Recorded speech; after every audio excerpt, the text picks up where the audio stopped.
rendez compte? On est la génération qui allons introduire des robots, des personnages dans le quotidien des autres humains. Bonjour, je m'appelle Jérôme Monceau, je suis le fondateur de Enchanted Tools. Et chez Enchanted Tools, on développe ces personnages. Ici, c'est Miroka. Elle a son frère qui s'appelle Miroki. On est les héritiers d'un savoir-faire français unique en matière de robotique humanoïde. Créer une société technologique en Europe vient avec un certain nombre de challenges, mais ça vient aussi avec des opportunités. Déjà, on peut voir que l'Europe, c'est un énorme marché, peut-être le plus grand au monde aujourd'hui. Et avec l'évolution de la géopolitique, on a des tensions qui apparaissent entre les États-Unis et la Chine et qui donnent une articulation naturelle des marchés autour de l'Europe. On a accès au marché chinois tout autant qu'au marché américain.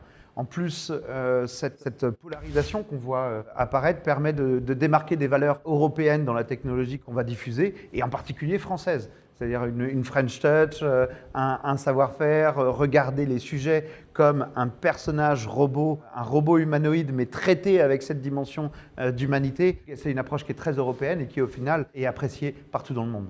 On a travaillé avec des anthropologues, des éthologues, des psychologues, pour essayer de comprendre mais qu'est-ce qui est bien dans tout ça, pourquoi ça a un intérêt d'avoir à la fois une dimension d'utilité et en même temps une dimension émotionnelle ou instinctive dans le personnage. La robotique humanoïde en France, c'est pas nouveau. En 2005, je contribuais à la création d'une entreprise qui s'appelle Aldébaran Robotique. On a été le premier pays à produire autant de robots humanoïdes, 45 000 au total. Et aujourd'hui, Enchanted Tools se trouve dans cet héritage français unique qu'il faut savoir reconnaître et qu'il faut savoir porter. Donc 20 ans d'histoire, 20 ans de réflexion, 20 ans de science pour arriver à ce genre de personnage. On a de merveilleux exemples d'utilisation par certains de nos clients, en particulier en France. Je peux citer le cas de l'ICM qui tous les jours reçoivent des petits gamins qui ont le cancer.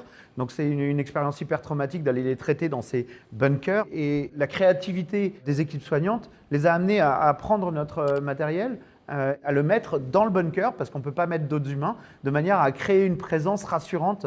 Et ça, vraiment, ça change la vie de tout le monde, parce que ce qui prenait avant 60 minutes, on prend plus que 4, et ça devient une expérience plutôt qu'un moment de traumatisme. Donc on est extrêmement fiers de ce genre d'usage.